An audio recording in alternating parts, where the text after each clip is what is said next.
आज की वीडियो में मैं आपको हेमोरॉइड्स यानी बवासीर का घरेलू इलाज बताऊंगा। बवासीर ऐसा मर्ज है जिसके बारे में कहा जाता है कि बग़ैर ऑपरेशन इसका कोई इलाज नहीं है। किसी हद तक ये बात दुरुस्त भी है कि इसका अल्टीमेट जो ट्रीटमेंट है वो ऑपरेशन ही है, लेकिन ऑपरेशन के बाद भी बाज़ औक़ात आपकी कॉम्प्लिकेशंस चलती रहती हैं। तो क्यों ना हम ऐसे तरीका इलाज पे नज़र डालें जिसको ऑपरेशन भी ना करवाना पड़े और ऑपरेशन के बगैर आपकी तकलीफ़ भी कम हो जाए और आपका ये प्रॉब्लम भी ख़त्म हो जाए।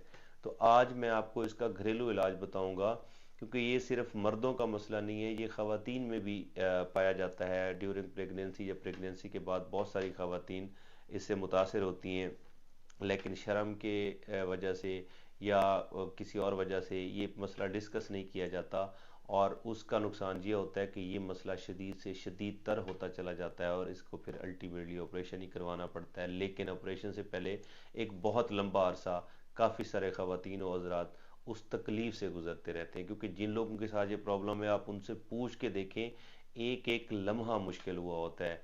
बवासीर के साथ स्टूल पास करना एक बहुत ही तकलीफ़ दे अमल है और बहुत ही मुश्किल काम है।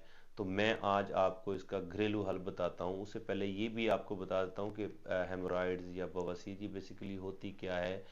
आपके जो वेन्स होती हैं, जो खून की नालियाँ होती हैं, जिनका बेसिक काम जिस्म के किसी भी हिस्से से दिल तक ब्लड लेके जाना होता है, उनके फूल जाने की वजह से, यानी वहाँ पे सोजिश होना और उनका फूल जाना, और फूल के बड़े पेशाब वाली जगह जो है वो बाहर की तरफ आ जाती है, फूल जाती है, फिर वहाँ से ब्लीडिंग होती है। इस अमल को बवासीर कहते हैं। और जब ब्लीडिंग होती है तो स्टूल पास करना बहुत मुश्किल काम हो जाता है, क्योंकि वहाँ जलन बहुत ज़्यादा होती है, तकलीफ़ बहुत ज़्यादा होती है, और लोग कई कई बार वॉशरूम जाते हैं, बहुत सारी देर वॉशरूम में बैठे रहते हैं, लेकिन वो स्टूल पास नहीं कर सकते, क्योंकि उन्हें पेन होती है, उन्हें जलन होती है, उन्हें तकलीफ़ होती है। वो कोशिश भी करते हैं लेकिन वो स्टूल पास नहीं कर सकते। और फिर इसका ये भी होता है कि उन लोगों में कब्ज़ एक कॉमन प्रॉब्लम है। कुछ लोगों को पहले से कब्ज़ होती है, कुछ लोगों को बार बार स्टूल रोकने की वजह से स्टूल हार्ड होता जाता है और कब्ज़ हो जाती है। तो अगर जब आप डॉक्टर के पास भी जाते हैं तो वो सबसे पहले आपको कब्ज़ कुशा मेडिसिन देते हैं, ताकि आपका स्टूल सॉफ्ट हो और आपको जो है स्टूल ना रुके। और जब वो स्टूल रुकेगा नहीं, वो सॉफ्ट होगा, पास करने में आसानी होगी, तो आहिस्ता आहिस्ता ये साथ वो पेन किलर्स देते हैं, तो आहिस्ता आहिस्ता ये प्रॉब्लम भी रिजॉल्व होगा।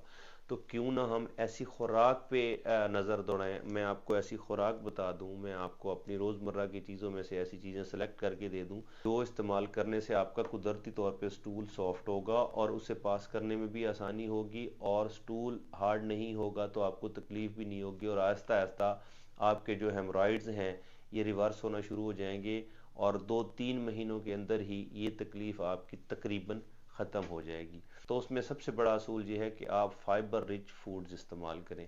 अब फाइबर रिच फूड्स क्या है मैं आपको बता देता हूँ। वैसे आइए, गूगल एज है, ये मोबाइल का ज़माना है, आपको वन क्लिक पे पूरी दुनिया की इन्फॉर्मेशन मिल जाती है। आप सिर्फ मोबाइल पे फाइबर रिच फूड्स लिखें, फाइबर रिच फ्रूट्स लिखें, फाइबर रिच वेजिटेबल्स लिखें, या कोई भी चीज़ लिखें तो आपके सामने पूरी एक लिस्ट आ जाएगी। मैं आपको चीदा चीदा चंद जो हमारे यहाँ पे अवेलेबल होते हैं वो फ्रूट्स भी बता देता हूँ, वो सब्जियाँ भी बता देता हूँ, वो खुराक भी बता देता हूँ, और अब ये भी बता देता हूँ कि किस में कितना कितना फाइबर है। क्योंकि हमारी जो डेली इनटेक हमें करनी है, वो अगर हम 2000 कैलोरीज करते हैं तो उसके अगेंस्ट हमें कोई 25 से 30 ग्राम फाइबर चाहिए। तो 25 से 30 ग्राम फाइबर इनटेक बहुत आसान है और बहुत मामूली चीज़ है। आप किस किस चीज़ में कितना फाइबर होता है ये भी आप गूगल से चेक कर सकते हैं।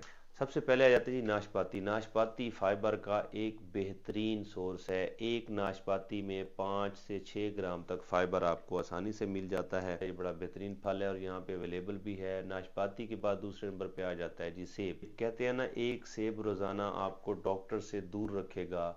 एक नॉर्मल सेब में तकरीबन 4.8 से 5 ग्राम तक फाइबर होता है, वो आप ले सकते हैं। उसके बाद तीसरे नंबर पे आ जाता है जी बेरीज, ब्लूबेरीज, स्ट्रॉबेरीज वगैरह।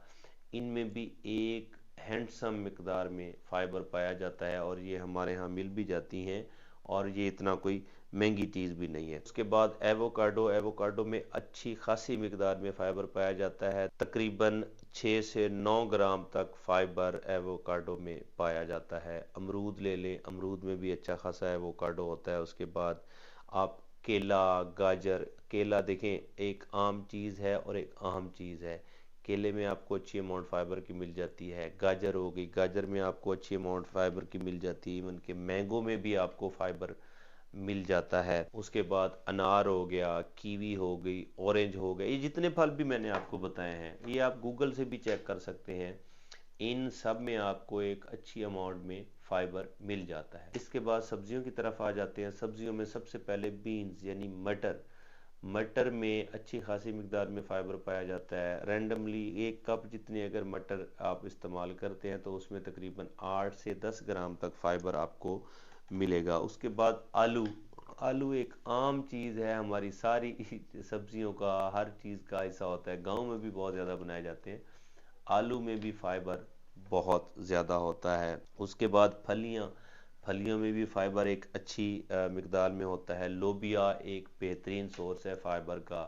लोबिया जो है ये जिम वाले लोगों को भी बताया जाता है, उनको भी इसीलिए बताया जाता है ताकि उनकी बॉडी स्ट्रेंथन हो, और लोबिया वैसे भी एक सेहतमंद खुराक है। तो इस तरह बहुत लंबी लिस्ट है सब्जियों की भी, फ्रूट्स की भी, और हमारी डेली रूटीन की रोज़मर्रा चीज़ों की, ड्राई फ्रूट्स हो गए, बहुत सारी चीज़ों में एक अच्छी मिकदार में फ़ाइबर पाया जाता है। और अगर आप फाइबर ठीक मिकदार में लेते हैं, फाइबर रिच प्रोडक्ट्स खाते हैं, फाइबर रिच फूड्स लेते हैं, फाइबर रिच फ्रूट्स लेते हैं, फाइबर रिच वेजिटेबल्स लेते हैं, तो आपका जो कब्ज़ की शिकायत है, जो स्टूल हार्ड होने की शिकायत है, वो आपकी रिजॉल्व हो जाती है। और वो जैसे रिजॉल्व होती है, स्टूल सॉफ्ट होता है, तो आपकी वो जो डायलिटेशन है, वो जो फूल जाना है, वो जो सोजिश है, वो जो प्रेशर वाला सिस्टम है, वो प्रेशर ख़त्म हो जाएगा। और जैसे ही प्रेशर ख़त्म होगा तो आपकी ये जो बवासीर वाली, जो हेमराइड वाली, ये जो ब्लीडिंग वाली, ये जो इरिटेशन वाली, ये जो तकलीफ़ वाली कंडीशन है, ये जो जलन वाली कंडीशन है, ये ख़त्म हो जाएगी। और अगर आपको खुदा न खास्ता, पहले तो आपको बवासीर होगी नहीं,